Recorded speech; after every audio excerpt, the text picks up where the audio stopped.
Hello everyone and welcome back to Overplay, the only video game overview show shot in the form of a Let's Play, and while there's probably a good reason for that, we don't have the time to talk about it today because we have to discuss Vampyr, spelled with a Y. Because poor literacy is cool. Now Vampyr comes to us from Don't Nod, the same people who brought us Remember Me and Life is Strange. And much like Remember Me, this game suffers a very, very big problem. But we'll get more into that when we discuss it in a little bit. In the meantime, let's go ahead and discuss the story, since it's the shortest and sweetest thing to discuss about it, and it's very simple, and I don't think it really needs to be anything more difficult than what it is, in that you wake up, freshly bitten as a vampire, bite your sister, and fly off into the night, trying to discover who did this to you, and why it happened. That's it. And honestly, that's about as simple a premise as you would really need. Anything more and it overcomplicates an already delicate situation in which you would find a character in. I really like that concept. Set in the backdrop of just post-World War I England during the Spanish flu, you play Dr. Reed here. A brilliant surgeon and man who is coming up with blood transfusion techniques. Now, as I said, the concept itself is fairly simple, and no problems with that.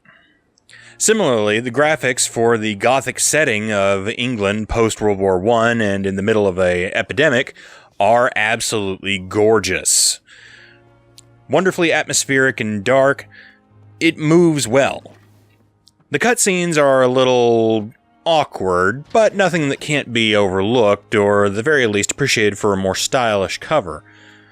In that the characters don't actually move, much rather they flow as a shadow or a blood flow into the next sequence where they stand statically while narration plays over it. Again, not something that you would probably see in the most mainstream of games, but it does add a bit of flavor. And finally, that brings us to the biggest crux of all of this, which is the gameplay. Now, gameplay itself is okay. You have a suitable host of vampire powers that allow you to do various things which help you, but don't really. Basically, all it comes down to is locking on to a character you're about to fight and hack and slash at them until eventually you memorize their pattern and you get it down pat to where you defeat them. All you do is dance about and try to make sure that they are not going to hit you while you're hitting them. Make sure your stamina bar holds up and you're good. Very Dark Souls-esque, but that's actually kind of okay. The simplified controls make for a slightly more easy to control game. That being said, you can clearly wander into various places outside of your level cap and get your ass thoroughly handed to you. Which, unfortunately, brings us to this game's unfortunate sharing of the problem that Remember Me shared. Its most interesting concept, using people's blood as experience for your character. In this game, you use the experience you gain through fighting or just various other combat means, or, if you want a huge XP boost, you use a person that you can find. Now, in any other scenario, I can see this being an amazing idea. Going into your vampire vision, you can examine people. Go back to the hospital real quick. Allowing you to see various people's health and how much experience you will get should you devour them. You're given a suitable need to maneuver people away through mesmerizing them should you choose, depending on your level though. Try and do that to anybody too high and you don't get the ability to move them to where you need.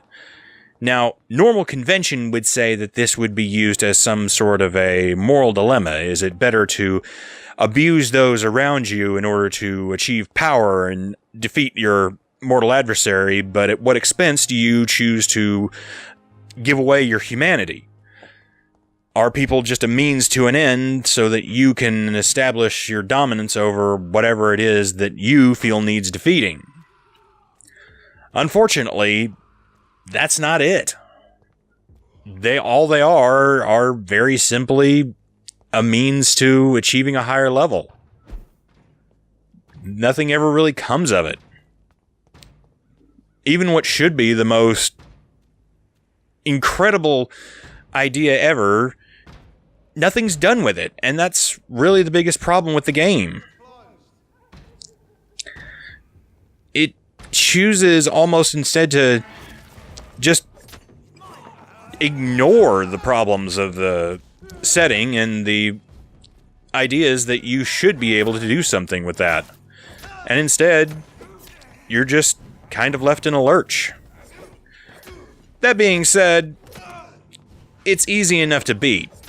The biggest problem you'll face with not doing the blood-sucking of your friends and fellow members is that you'll be slightly under-leveled when you find the final boss, which, if you do pattern recognition just fine, you'll be fine when you do it. All you have to do is dance around, make sure that you don't get hit, all that good jazz. Use your minor heal, and you're okay for just about anything that comes your way. That being said, this game has problems, but it also has great potential. As I said, the interesting part comes from the idea that this could have been something more, and unfortunately, that is the game's biggest draw for it all.